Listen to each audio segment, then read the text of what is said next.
Assalamualaikum warahmatullahi wabarakatuh. Jumpa lagi dengan saya Robin Fahmi. Pemirsa, baru kali ini kita digemparkan dengan masih dengan sosok yang sama sepertinya ya.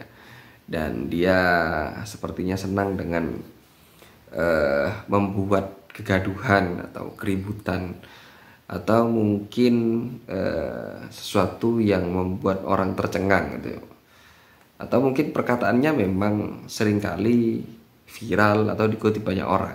Nah, siapakah dia? Dia adalah Rocky Gerung, seorang akademisi, terus kemudian kira-kira pengamat politik lah paling lah ya, karena dia sering aktivis juga ya. Sering memberikan komentar-komentar pedas kepada kekuasaan atau kepada rezim. Nah, kemarin itu Rocky Gerung ini ya seperti biasa dengan gayanya dia mengkritik Pak Jokowi.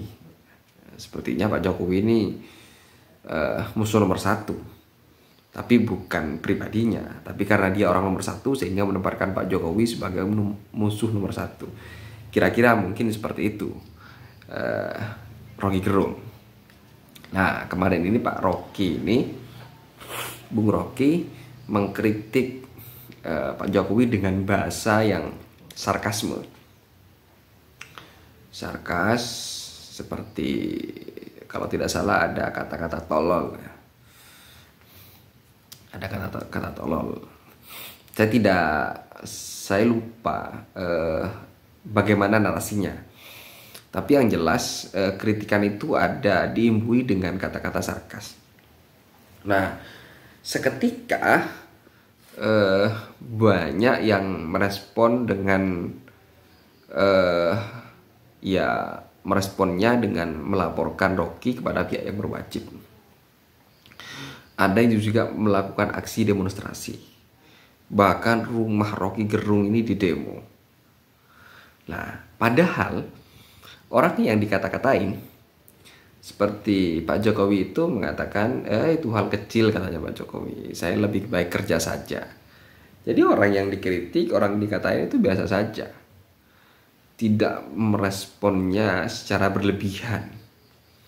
Justru orang lain, pendukungnya, loyalisnya, yang kemudian dia mengambil sikap tapi dengan cara yang ya saya rasa pembungkaman ya, dengan cara melaporkan, terus kemudian ya melaporkan ya agar si Rocky ini mungkin pengennya masuk penjara. Justru yang mereka lakukan ini bukan memperbaiki demokrasi, ini mempersekusi demokrasi kalau caranya demikian. Karena di alam demokrasi itu ya semuanya bebas untuk bicara. Mungkin saya melihatnya, kenapa Rocky kemudian mengkritiknya dengan bahasa sarkas? Ya karena dia mungkin tidak punya cara apa lagi agar kemudian kritikannya itu didengar oleh penguasa. Kita tahu dari dulu Rocky ini banyak mengkritik banyak hal.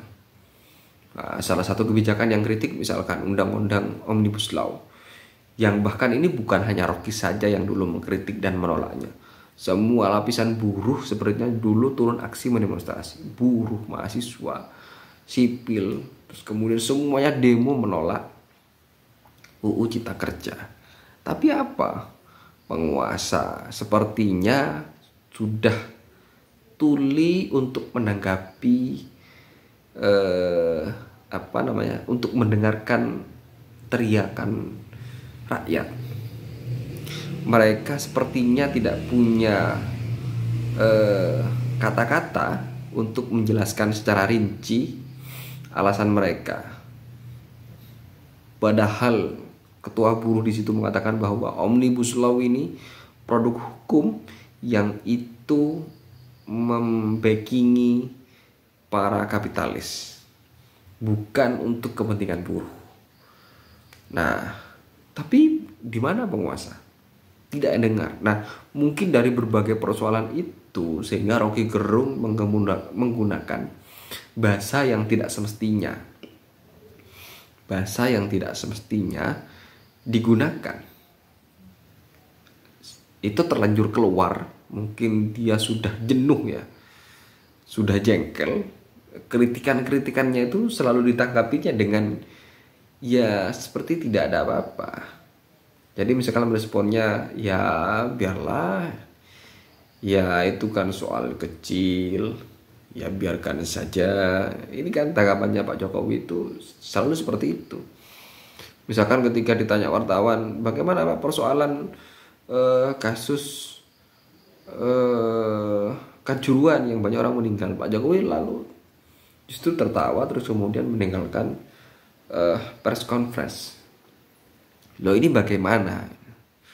Harusnya Pak Jokowi misalkan dia sebagai orang nomor satu di Indonesia, ketika banyak kritikan soal Omnibus Law, ya sudah saya tarik Omnibus Law, kita lemparkan kepada publik, ayo bagian mana yang harus diperbaiki. Ini kan oke, keren misalkan.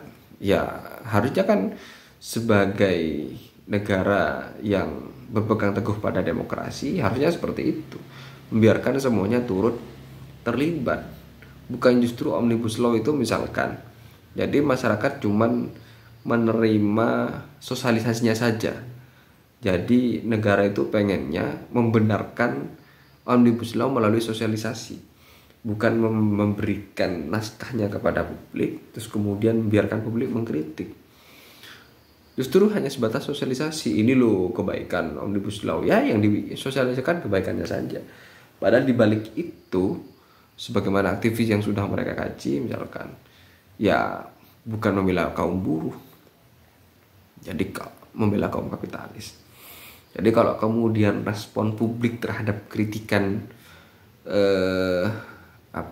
kritikan Rocky Gerung ini dengan melaporkan, justru itu mengkebiri demokrasi. Saya suka dengan apa yang disampaikan Fahri Hamzah, bahwa ketika Umar bin Khattab, Umar bin Khattab ini adalah salah satu khalifah dalam sejarah Islam, orang yang paling ditakuti, jangankan manusia ya, jin, setan pun ketika mendengar nama Umar itu lari ke birit-birit. Itu Umar bin Khattab. Tapi ketika Umar bin Khattab mempersilahkan tolong ingatkan saya, misalkan saya lupa yang disampaikan Fahri Hamzah, tolong ingatkan saya misalkan, kata Umar. Jadi yang bakalan mengingatkan seorang perempuan bukan dengan kata-kata, itu dengan mengangkat pedang. Ini dengan mengangkat pedang. Itu sebagai simbol, sebagai sinyal mungkin bahwa perempuan itu mengangkat pedang, dia yang akan memperingatkan Umar. Seandainya Umar melenceng mungkin ya, sebagai pemimpin umat Islam waktu itu. Nah, bayangkan kemudian seandainya Pak Jokowi misalkan ketika berpidato ada Rocky Gerung yang berada di belakang, dia kemudian megang pedang begini mengacungkan kepada Jokowi. Ya mungkin Rocky Gerung bukan hanya dilaporkan, tapi ditembak mati di lokasi waktu itu. Nah, kok sepertinya masanya Umar itu lebih demokrasi daripada saat ini. Jadi ya katanya Fahri, penguasa itu harus dikritik, bahkan harus dicaci maki, agar dia sadar bahwa dia misalkan tidak sedang berjalan on the track. Jadi penguasa itu seharusnya minta dikritik, kemudian minta dicaci maki,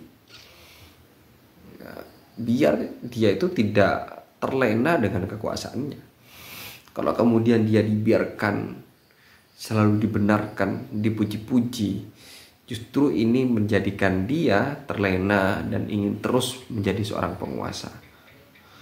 Ya ini tugas aktivis seperti Rocky Gerung untuk ya paling tidak, mungkin karena dia tidak punya keluarga kali ya menghibahkan sebagian hidupnya untuk mewakili kami sebagai warga sipil untuk mengkritik dan merelakan dirinya mungkin di penjara nantinya ketika laporannya misalkan diterima.